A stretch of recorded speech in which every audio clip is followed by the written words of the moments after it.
When my mother-in-law and husband suddenly came to my newly built house, I couldn't help but panic. I couldn't believe such brazen people actually existed. Without understanding my feelings, my mother-in-law boldly entered the house and began touring the rooms on her own, saying, "It's a 6-bedroom apartment, isn't it? The garden is lovely with its European modern style.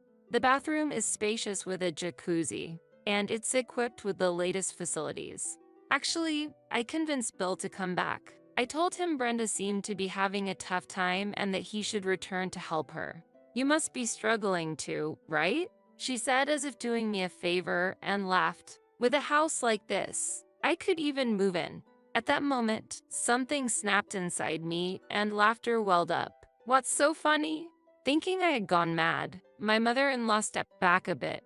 "Actually, I'm single now," I said. "What?" replied my mother-in-law.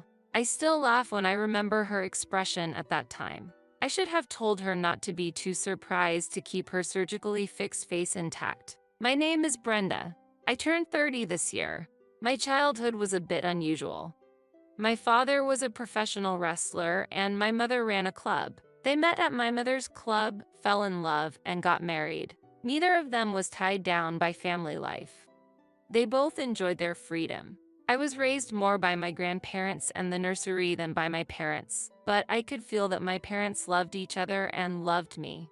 Even if our time together was short, I felt secure. Growing up free-spirited, I fell in love with the overseas culture I experienced during an exchange program in high school. After graduating, I traveled the world as a backpacker. Many parents would worry about a young girl planning such a trip, but my mother generously provided funds and encouraged me, saying, "It's good to gain various experiences while you're young." My father was a bit worried about me setting off, but he taught me self-defense before I left and even contacted wrestling organizations abroad for me.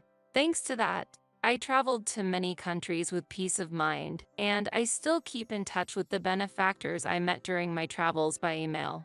After returning to the USA from 3 years of traveling, I used my travel experience and language skills to obtain a tour conductor's license and got a job at a travel agency. Starting my job, I sometimes felt overwhelmed by the many regulations, but seeing our clients happy became the greatest joy in my work. And among those clients was my current husband, Bill, and his mother, Myra. Bill told me I applied because I wanted to make my mother happy when I got a job, and from his words, it was clear how much he cared for his mother. His devotion to his mother was very impressive to me. My mother-in-law is a beautiful woman who looks at least 10 years younger than she actually is and used to work as a model. Meanwhile, Bill works at a top company located very near the company where I work. Our first encounter happened by chance during lunchtime. "Wait, are you that tour conductor?" he asked. Later in our conversations, he commented, "You were not dressed flamboyantly but were very unique and striking." At that time, as my work as a tour conductor had decreased and I was doing more desk work, his invitation to lunch became one of the highlights of my day. He had never met a woman like me before and was very interested in the novelty. In the office and elsewhere, my personality, which sets me apart from other women he meets, seemed to offer him a new allure. Sometimes, tired of the advances from other women, he would find solace in our conversations, occasionally letting slip his true feelings. Personally, I find it natural and comforting to talk with men. Hence, I have many male friends. This was very new and intriguing to him. After about half a year, he proposed a relationship in an unexpected way, and I felt quite hesitant. Having dated muscular men due to my father's influence, I was a bit worried about being with someone slim and elite like him. Thus, our conversations were fresh and stimulating for me. My friends told me, "You broke up with those muscular guys before, so maybe they weren't the right match," and advised me not to rule out a good compatibility with him. Convinced by their words and logic, I gathered the courage to start a serious relationship with Bill. Once we started dating, Bill carefully planned our dates. While I felt a bit shy each time, I began to feel confident and attractive as a woman. Our relationship progressed better than I had expected, and about a year into our relationship, Bill proposed to me. I made efforts to continue being the right partner for him, gradually acquiring femininity by wearing elegant dresses. Perhaps the fashion sense advised by my mother greatly helped during this time. When visiting his family home, I made sure to choose modest yet tasteful attire. However, upon seeing me, his mother remarked, "Oh my, Bill has chosen quite a plain woman, hasn't he?" While I was wondering how to respond, Bill casually said to his mother without any explanation, "Maybe someone like her is just right as a marriage partner." I felt a fierce anger inside, but I chose to remain quiet at that moment and decided to calmly confront him about this later, thinking it wise not to start a needless quarrel during our first meeting. Bill's father, an executive at a company, exuded a strict aura with the dignity of a distinguished family lineage. When his family asked about my parents, I clearly answered, "My father has retired from professional wrestling, and my mother manages a club." Hearing this, his parents frowned and immediately called Bill out of the room to discuss something. It seemed they had some issues with my family background, and I wondered why Bill hadn't explained anything about my environment to them beforehand. This incident highlighted a lack of communication within the family, presenting a new challenge for me to understand and manage. Bill's voice filled the room as he shouted, "Quiet. I say it's okay, so there shouldn't be a problem," ending the argument with a loud voice. Following this, when the three of them returned to their seats, Bill's father cleared his throat and declared strongly, "Well, he's an adult and can make his own decisions." On the way home, Bill apologized for his parents' rude behavior, saying, "I'll make sure we don't live with my parents. After all, I'm not marrying them." Although I reluctantly agreed to his proposal, I lost the chance to confront him about his earlier comment that someone like her is just right as a marriage partner. Growing up in a very free environment, I was unfamiliar with the concept of family prestige, and I couldn't fully grasp all its implications. Afterwards, Bill and I got married without any problems, and we started a new life in an apartment provided by his company. However, he demanded, as if it were a matter of course, "Since we live in this apartment because of me, you should pay for the living expenses and utilities." I was surprised and responded, "What?" He explained that the company subsidized housing still required us to pay the difference, and he did not want to lower his standard of living due to his high social expenses. He persistently tried to convince me. He is very conscious about his appearance, owning only luxury brands. Eventually, I gave in to his persuasion and agreed to pay for our living expenses and utilities, though I had my doubts about this arrangement. It was during this time that his mother, Myra, visited us. At that time, I was working on a shift schedule, making it difficult to synchronize days off with Bill. On days when Bill was off and I was working, Myra usually visited our home. When I came home tired from work, Myra would emerge from the living room and criticize, "Brenda, you're home late. Bill is hungry and upset. It's not like your job is that important. Why can't you come home earlier?" Bill, as usual, did not rebuke his mother's words and just continued watching TV. What happened to our initial agreement to share household chores? Reluctantly, when I started preparing dinner, she would say, "Oh, make enough for me and my husband too. We'll take it home." I struggled to understand why I had to prepare dinner for four. Despite feeling uncomfortable, I complied, recalling a moment at my in-laws' home when I hadn't served tea and was quietly remarked upon as the daughter of a nightclub owner. I could not tolerate criticism of my beloved mother, no matter how much I criticized myself. As Myra was about to leave with dinner for two, she quietly asked Bill at the front door, "Just $300 will do."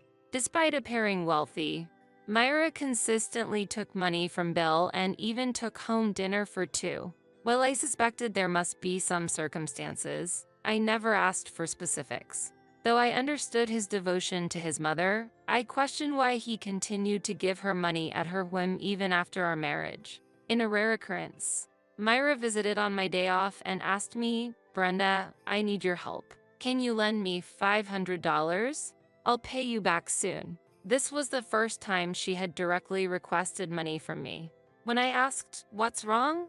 after she asked for the money, Myra replied irritably, Just lend it to me without asking so many questions.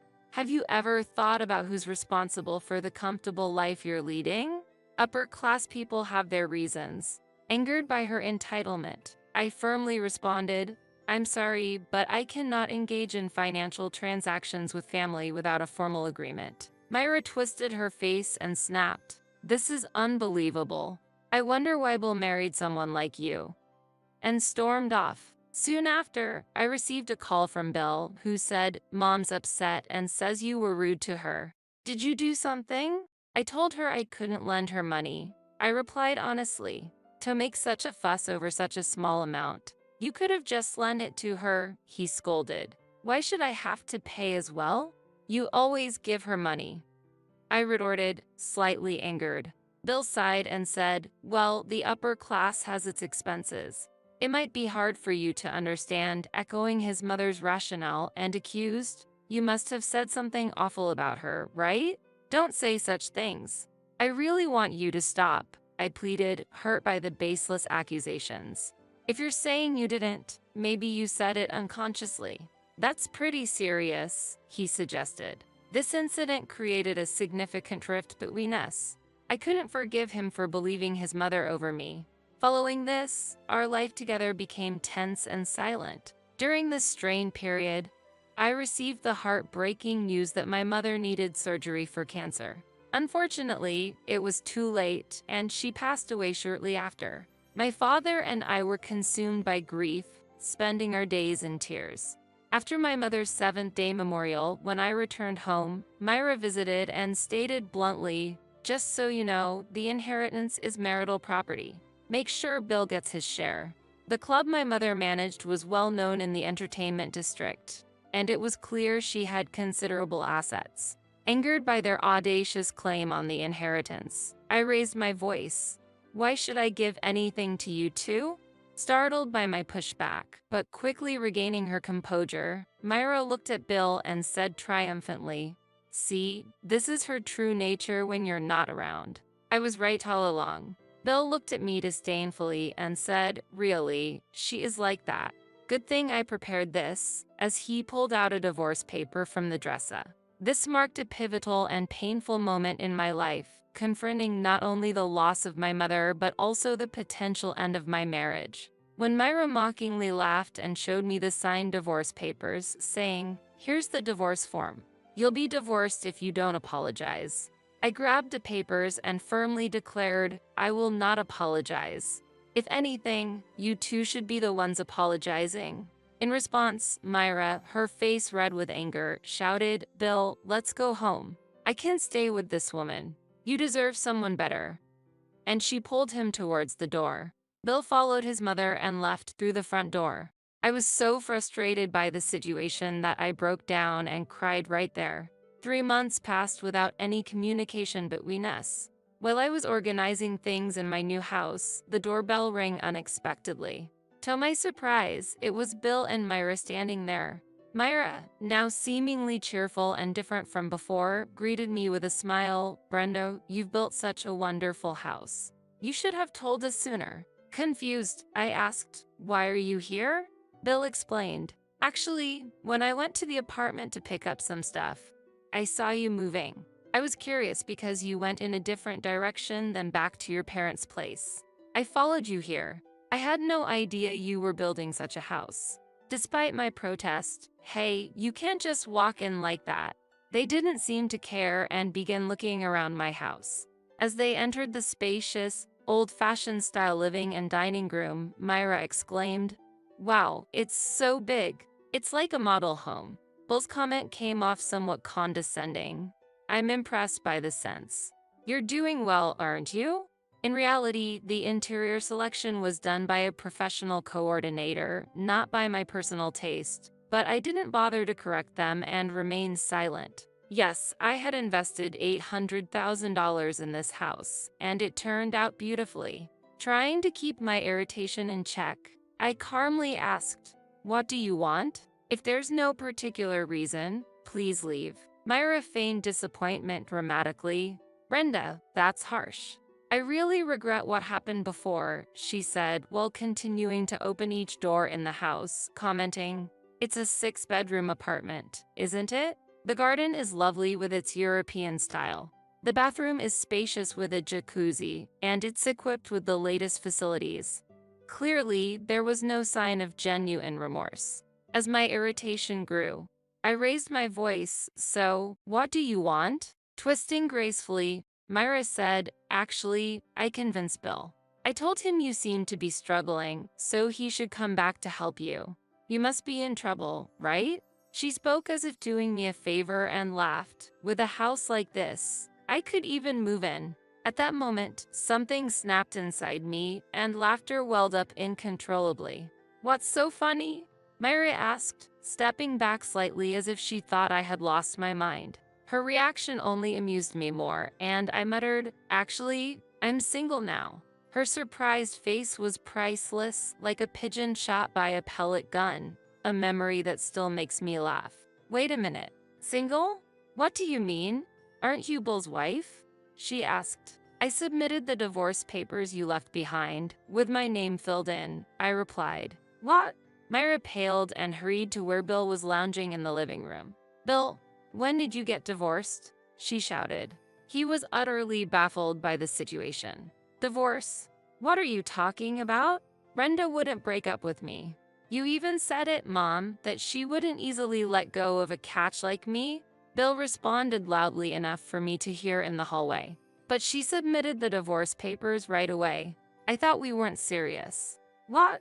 Well, we can just fix that. It must have been just a spur of the moment. At that moment, I entered the living room and shouted, it wasn't just momentum. I was foolish to marry someone like you. I will never marry again. Bill opened his mouth as if to retort, but suddenly started crying, Mommy, she's being mean to me. That moment, I was certain that parting ways with this man was the right decision. As Myra stroked Bill's hair, she said, don't worry. Brenda is just a bit shaken up. When she calms down, she'll understand. There's nothing to gain from letting go of an elite like you, Bill. Brenda, please think it over again, while giving me a pressuring look. Furious, I replied, enough with the belittling. Always about elite this, elite that, only caring about appearances. He's actually a childish person who would soon be swallowed by the harsh realities of life. In response, Myra and Bill, their faces turning red, shouted back, how disrespectful. Besides, you built this mansion that's way too good for you? What were you planning to do? You were planning to rely on Bill's income. I firmly responded, unfortunately, I built this house with my father to start a guest house business, funded by government grants and my mother's inheritance. We don't need your help. What's a guest house? Bill asked, looking confused. That's why. I plan to host friends from around the world and soon open it to other guests as well. This will allow me to interact with people from all over the globe. It's what I truly wanted. I explained excitedly. As I spoke, their expressions shifted from shock to bewilderment. After the divorce, I had taken the time to reflect deeply on what I truly wanted in life. When my father mentioned that my mother had passed away and he was looking for a small apartment to live alone because our family home was getting old, I came up with the idea of starting a guest house business. Fortunately, my father is still active and has many friends abroad. He loves to talk and was quickly on board with this idea. The procedures required for a guest house are simpler than those for a traditional inn. So, using my own connections, I started the guest house business. When Bill asked irrelevantly, but then, I can't live here, can I? I shouted back, of course not. We're strangers now, so please leave immediately. They both shuddered at my response. However, Myra timidly clasped her hands and approached me, saying, Brenda, if you could spare it, could you lend me just $2,000? I'll pay it back quickly. Consider it a property division if you must. I took out my smartphone right there and dialed 911, showing them the screen. They jumped as if sprung and hurriedly left the house. Later, they inexplicably demanded a huge amount of property division, but my excellent lawyer dismissed these claims and even managed to demand property division from them. It turned out Myra had a plastic surgery addiction and had accumulated debt behind her husband's back, further wasting money on hosts who flattered her. This revelation led her husband to file for divorce. When Myra sought help from Bill, he rejected her, saying, "I have to pay alimony because of you, Mom. If you hadn't messed things up, things would have been peaceful." Meanwhile, Bill made a significant mistake at work and was transferred to a factory in a rural area. Unable to quit because of the property division payments and with no time to play, he now leads a plain life shuttling between home and the factory. As for Myra, she started working in the nightclub industry she once despised. However, her job at a bar targeting an older demographic didn't last due to her lack of customer service skills, and she was quickly fired. Currently, she is juggling multiple part-time jobs to make ends meet, but her exact situation is unclear. Likely, she has been unable to maintain her cosmetic surgeries, drastically changing her appearance. As for me, my guest house business has stabilized, providing a secure income. My father mainly manages the operations, and I work as a freelance writer, traveling freely around the world. I am grateful to be able to dedicate myself fully to what I love, using the inheritance I received from my beloved mother.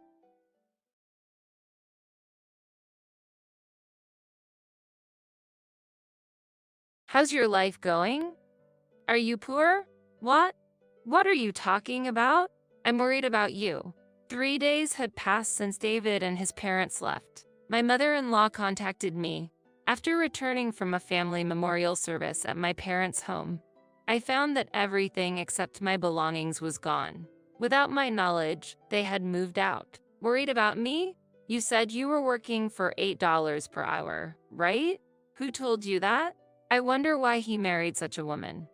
My son has become an executive. With that remark, everything became clear. David had been lying to his parents. He struggled with the disparity between us and had asked to keep it a secret from his parents. It felt like a betrayal of the grace I had shown. Who did they think I was staying silent for? You really don't understand anything, do you? Ha! That just sounds like an excuse. It's not an excuse.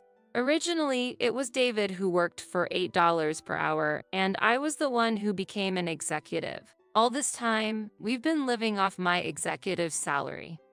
If you want to live with us, I can hire you as a housemaid. Are you serious? Of course. If you decide to work as our housemaid, I might even tell you the address. I couldn't imagine choosing to live with them. That's when I began my counterattack. I refuse. The $8 per hour story is about your son. I choose divorce over enduring that any longer. Stop joking. My son can't be earning such a low wage. Have you gone mad? Through the phone, I could hear my mother-in-law laughing loudly. If you don't believe it, suit yourself. You'll find out who's right soon enough.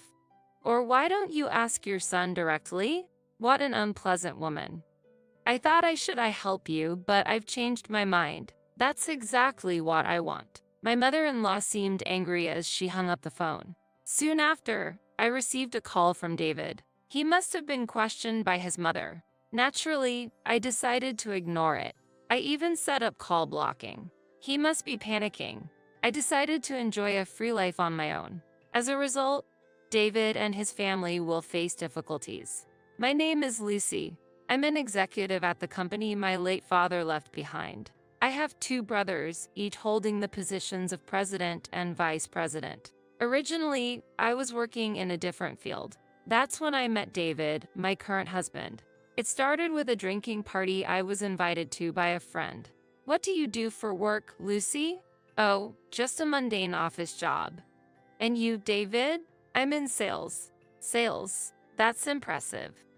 I'm not good at speaking, so I admire that. Really? Thank you.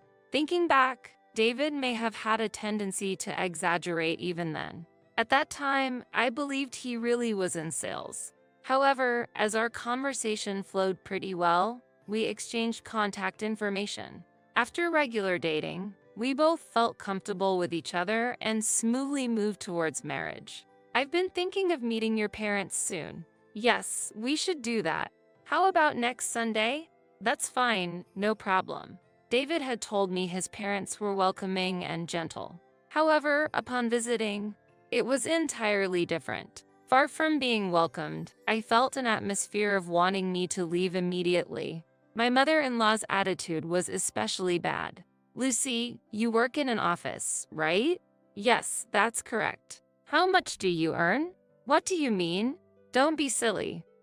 I'm asking about your salary." I understood what she meant without needing to be told. What I wanted to know was why she was asking such questions. She was clearly looking down on me. I hoped that David would help me, but he seemed indifferent. He should have at least shown some concern, yet he remained silent. "Just calm down a bit. Money can be earned later. These things should be clarified early on." My in-laws continued to argue in front of me. It made me wonder what I was even doing there. I doubted if there was any point in coming. Eventually, my mother-in-law acquiesced, following my father-in-law's lead. And on the way home, "Why didn't you say anything back there?" "Huh? Don't just say huh." David seemed not to understand what I was talking about. I sighed involuntarily. I began to feel anxious about how we could continue as a couple in this state. "Sorry. I just get nervous in front of my parents." He looked like a scolded puppy. Pitiful. Seeing his face made me feel as if I was the one doing something wrong if I said more. 3 days later, we submitted our marriage registration. After marrying, we hardly interacted with my in-laws and lived a peaceful everyday life. Then, I got a call from my parents. "There's something important to discuss. Can you come back home?" It was a sudden call. "That's fine, but what's up?" "It's a bit difficult to discuss over the phone." "Really? Okay, I'll come over later then." And so, I decided to visit them. My mother and brothers lived together at our family home. "I'm back. We've been waiting. Please, have a seat." "Sure, that's fine." I sat down facing my brothers. The atmosphere was filled with a unique tension. Unable to bear it, I asked my brother what this was about. "You know we've taken over Dad's business, right?" My brother said, "Yes, I understand that. You've explained it before," I replied. "We want to add you to the management team and have you work in our company." "What? Why this sudden development?" I was surprised. Then my younger brother began to explain. "Lucy, you've always been observant of others, right?" I was taken aback and argued, "Wait, what are you talking about?" "Actually, recently someone we trusted ran off with our money." "Really?" I was shocked. "Yes, it's true. This person had been associated with us since Dad was alive. He was an executive, but now there's a vacancy." I couldn't accept this sudden turn of events right away. "I can't just agree to this right away." I hesitated, and then my mother spoke. "Lucy, it's a lot to ask, but can you help us?" "Mom, are you okay to be up?" I asked. She had been unwell and resting a lot for the past year. "I'm feeling better today, don't worry." "But is this request too much?" she inquired. "It's sudden. I need some time to think." I couldn't make a decision that day and returned to my own home. Feeling lost on how to respond to my mother's request, I decided to discuss it with David. "Wow, that's great. You should definitely accept it," he said, clearly thrilled. "Are you sure?" "Well, it could mean a better salary than what you have now, right? We haven't discussed the details yet." "I support your brother's proposal." It seemed there was a special reason behind his enthusiastic support. A week after our discussion, I received another call from home. "Please come back home immediately." "What's happened?" "It's Mom." I left work early and rushed back home. Upon arrival, many people had already gathered. In the midst of them, my mother was lying there. I can't believe it. It was too sudden, and I couldn't grasp the reality. It was unexpected. According to my eldest brother, our mother had already passed away when he woke up in the morning. I couldn't even see her face. All I could do was stand there, stunned. "Lucy, where is David?" "Oh, right. I haven't contacted him yet. I'll call him right now." I hurriedly made the call, but there was no response from David. After several attempts and no response, I reluctantly left a message on his voicemail. "I need you to come immediately. There's something important," I said urgently. As time slowly passed, about 2 hours later, David finally arrived at my family home. Sorry for being late. I was really busy with work today. Couldn't find the time, he said lightly, apologizing. However, seeing David's demeanor, his expression carried an inexplicable lightness, and I felt a surge of irritation and anger. Why do you look so happy? Don't you realize my mom has passed away? I asked. No, it's not like that, David replied, but his voice lacked conviction. Anyway, I just want some peace right now, I told him, but he laughed it off, saying, Don't worry, it's all going to be okay. Visitors kept coming to the house, and we were busy attending to them. As time went on, I noticed it was already past midnight. Exhausted, I slumped onto the sofa to rest. Then, David suddenly brought up an unbelievable topic. He, with a smile, started talking about dividing the inheritance. So, what about the inheritance? Do you get anything? He asked nonchalantly. I was shocked and confused by his question. Why would you ask that all of a sudden? Don't you understand the situation? I responded, Well, your father was managing a company, so there might be a significant inheritance, right? David continued, but I was filled with sorrow and anger. Stop it. Talking about inheritance at a time like this is just too insensitive. I raised my voice. But this is important. We have to think about the future, he said, but his words didn't resonate with me. If all you want to talk about is money, you can leave, I retorted. I was stunned by David's thoughtless attitude, pained by the disconnect in his perception amidst the heavy atmosphere of losing a family member.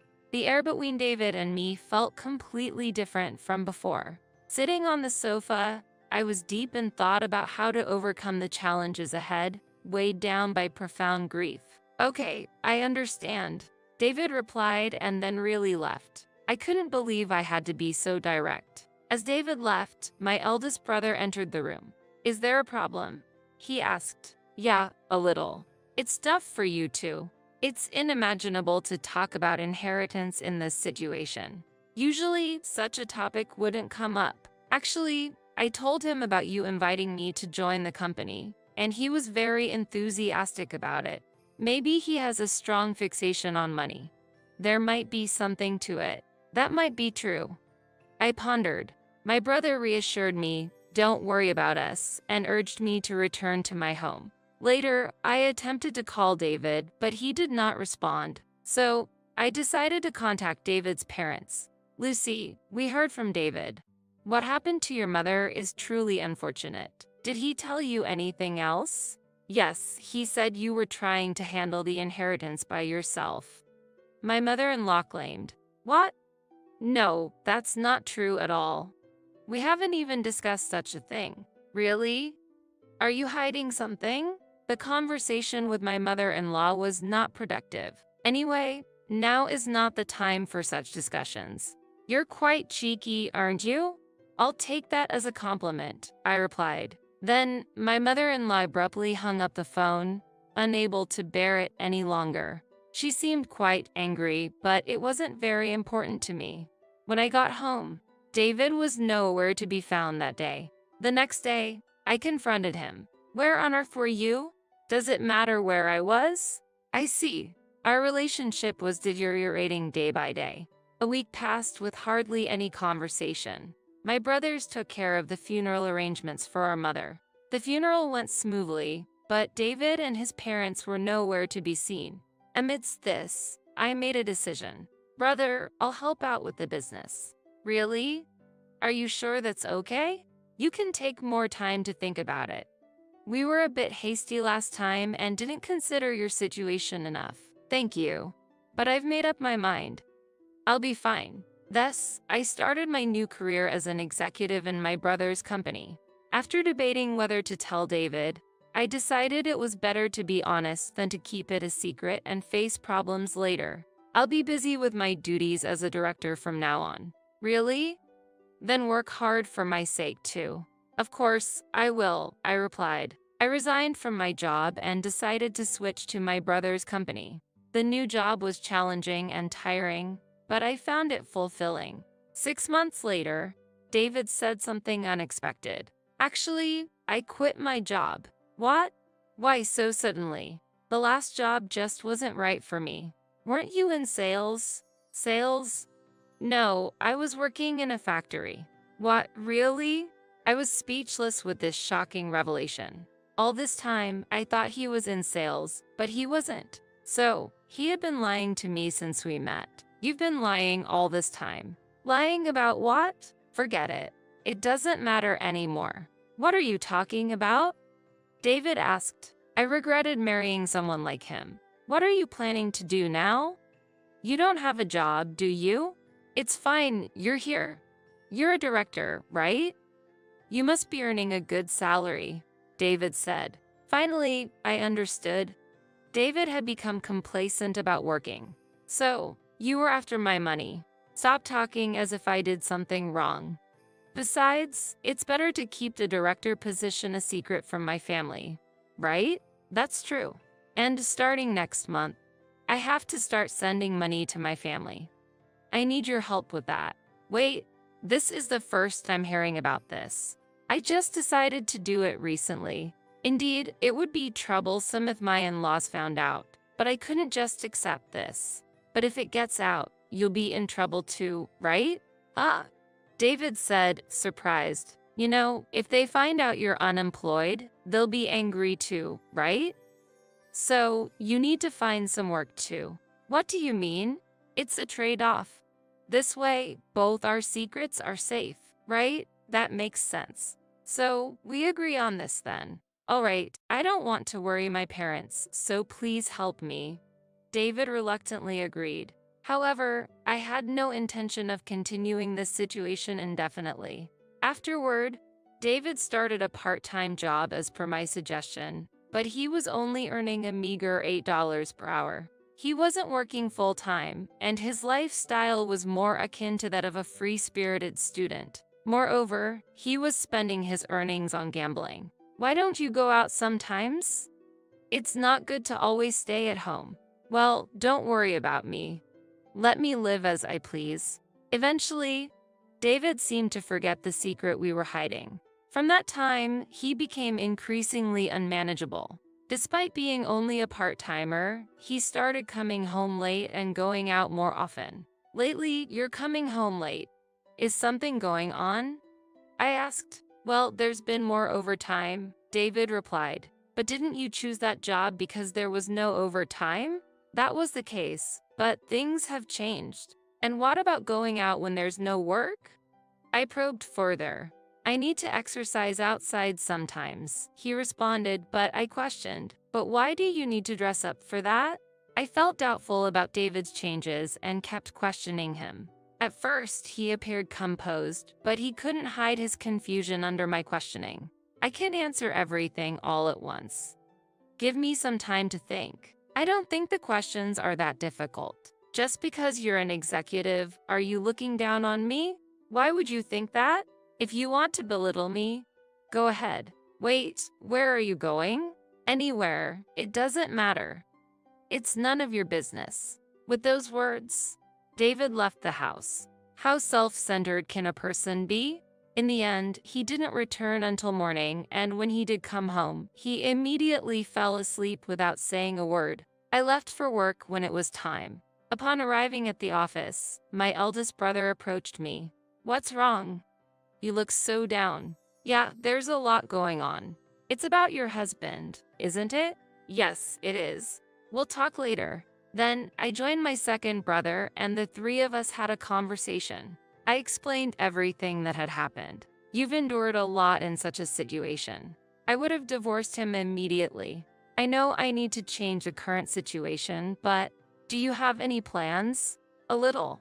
The doubts about David's behavior were growing, but I still hoped he would return to the man he once was. I couldn't bring myself to completely give up on him, but I was soon made to realize that my hope was naive. If that's the case, you should resolve the issues sooner rather than later. Yes, you're right. This isn't advice, but there must be a reason behind his actions. It would be good to find out what that is first. Thank you. I'll do just that. I followed my brother's advice and decided to investigate David's behavior. Since I had no idea what he was doing while I was away at work, I asked my second brother to set up a small camera. Be careful, it would be a problem if it's discovered. Choose the installation spot wisely. Understood, thank you. You can view the recorded footage on your smartphone anytime. That's helpful. I'm not great with technical stuff. While David was out, I installed cameras in the living room and bedroom.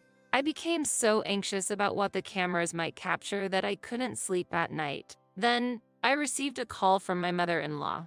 Despite suspecting it wasn't good news, I answered. Lucy, is it true you quit your job? What? I don't recall quitting my job. Really? David said you did. No, I'm still working. Well, it's none of my business. But be sure to thank David. Wait a minute. I raised my voice involuntarily. I couldn't believe David told her such a baseless story. I wished he would come home soon. Unaware of my feelings, David returned home smiling. I hit the jackpot at the casino today. Here's a souvenir, he said, handing me a bag full of prizes. What's this? I asked. It's a gift, he replied. The gift wasn't important. By the way, I got a call from your mother earlier. From Mom? What did she say? David asked. Apparently, I've quit my job. Oh, that. I got a bit carried away. I was told I should be grateful. Don't say unnecessary things from now on. I told him. Got it? I'll be careful. If something like this happens again, you understand, right? I warned him. Yeah. Don't be so harsh on me, he replied. That depends on your actions. After that, David seemed to behave more quietly for a while. He appeared to be working hard and going out less. Then, an opportunity arose to visit my family home. I'm heading back to my parents' place for a bit. I plan to return in 2 days. Okay, take care. Have fun. I'm not going for fun. My bad. Isn't it time for you to leave? All right, I'm counting on you to take care of things here. He seemed oddly cheerful. Leaving him alone made me uneasy, but I was busy with the first anniversary of my mother's death. At home, my brothers warmly welcomed me. Thanks for making the effort to come. It's natural for me to come for Mom's first anniversary. By the way, how's the camera situation going? The camera thing? Yeah, that high-tech camera we talked about. Oh, the one I asked to keep an eye on David? Exactly. Did you forget? Yeah, I've been so busy with other things that I completely forgot about it. My mind had been preoccupied with daily tasks and interactions with my mother-in-law, so keeping an eye on David had slipped my mind. I'll check it when I get home. You can see it right now on your smartphone. That's right. I forgot I could do that. Make sure you remember. Following my brother's suggestion, I searched for past footage on my smartphone. The screen showed David getting ready to go out. Checking the date of the video, it was from about a week ago. Interesting. Did you find something? Yes, look at this. What is it? I decided to show my brothers a video I had recorded earlier. The video not only showed the image but also perfectly captured the audio. On the screen, David was speaking on the phone with another woman, and they were making plans to meet soon. Furthermore, it was clear from their conversation that they were exchanging words of love. These facts could serve as clear evidence of David's infidelity. This is undeniable proof of cheating. I thought to myself, my anger was indescribable. How could this happen? I can't believe it. I murmured to myself. Feeling such a complex mix of emotions, I muttered, he's a terrible person. You couldn't see David's true nature, my eldest brother joked, prompting me to glare at him. It's just a joke. Don't glare at me like that. After successfully completing my mother's first anniversary, I rushed back home.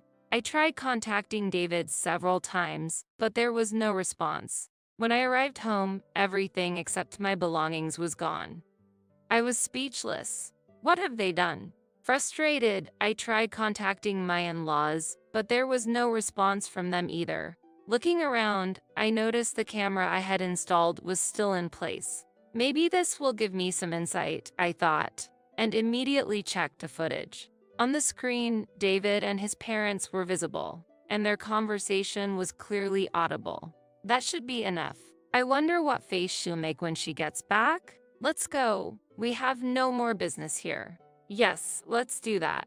Hearing this conversation, I hurried to my in-laws' house, suspecting something. It was a 40-minute train ride away. Though I had an ominous feeling, I was shocked to see the state of my in-laws' house then. The house had already been sold. Standing there, a neighbor approached me. The people from that house moved out a few days ago. Do you know where they moved to? I don't know the details, but they said they were going to live with their son and seemed happy about it. I see, thank you. From that moment, I vowed to seek revenge. Returning home, I planned my next steps, but I had no idea where David and his parents were and couldn't contact them. The situation was at a standstill, and it had been 3 days since they disappeared. Enjoying your poor lifestyle? Poor? What do you mean? I asked. I'm worried about you, came a call from my mother-in-law out of the blue. Worried that I'm working for an hourly wage of $8? I questioned. Yes, David said so. I wonder why he married such a woman.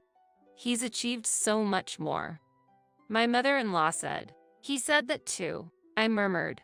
Everything clicked into place. David had been deceiving his parents. He struggled with the financial disparity between us, asking me to keep it a secret from his parents, but it had backfired. It felt like gratitude had turned into resentment. I questioned myself why I had stayed silent. Your understanding of the situation seems lacking, Mother. What?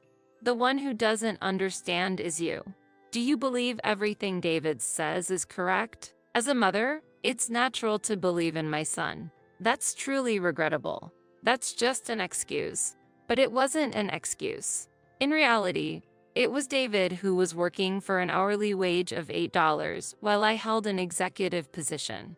Our life was supported by my executive salary. Yet, believing her son's lies, my mother-in-law said, "If you want to live with us, I can hire you as a housemaid. Are you serious about that?" Of course, I'm serious. If you agree to work as a housemaid, I don't mind giving you the address. I needed to make it clear that I had no intention of living with them. I absolutely refuse. The one who works for $8 per hour is David, not me. I've endured this long enough, and now I'm considering divorce. That's absurd. Stop joking. Have you gone mad? I could hear her laughing through the phone. Time will tell who is right. Why don't you confirm with David? I'm at my limit with you. I thought about helping you, but not anymore. That's exactly what I want. After she hung up in anger, David contacted me within a few minutes. He must have been questioned by his mother. Naturally, I decided not to respond to David's calls and set them to be blocked. He must be panicking. I planned to enjoy a life of freedom on my own. This decision would likely lead to a harsh outcome for David and his family. The next day, I decided to move out. Even if David and his family returned, I would no longer be there, just returning the treatment I received. I discussed the situation with my brothers and immediately visited a nearby real estate agent. I was looking for a place to move into as soon as possible.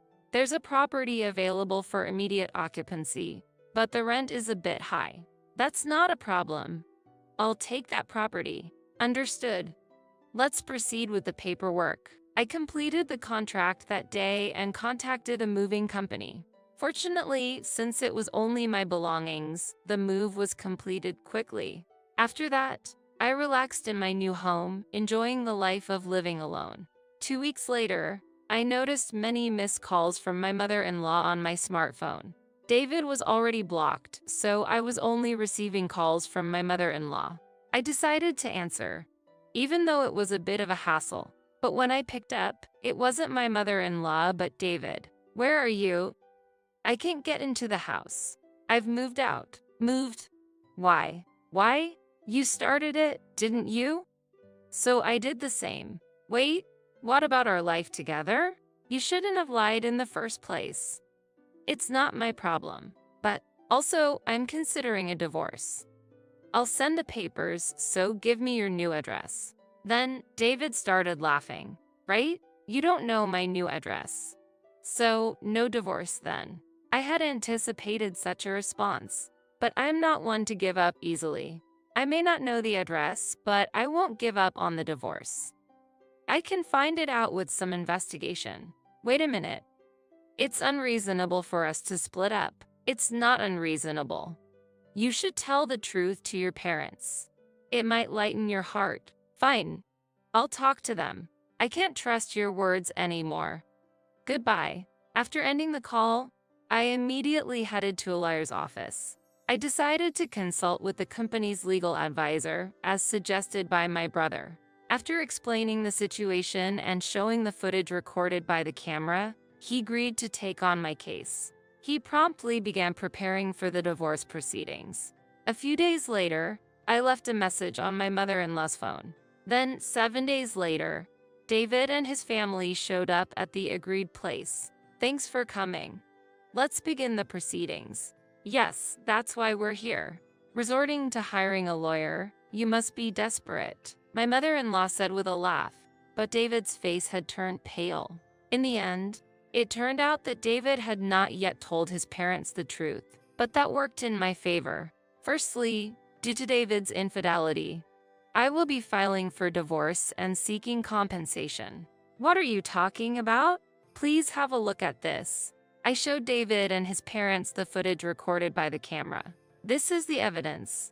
If you have any objections, please speak up. David remained silent. David, what is this about? Explain yourself. Well, actually. Then, I presented documents regarding the claim for compensation. The documents detailed the lack of contribution to household expenses, insufficient cooperation in housework, lies to his parents, and the emotional distress caused to me. What is this? It's absolutely false.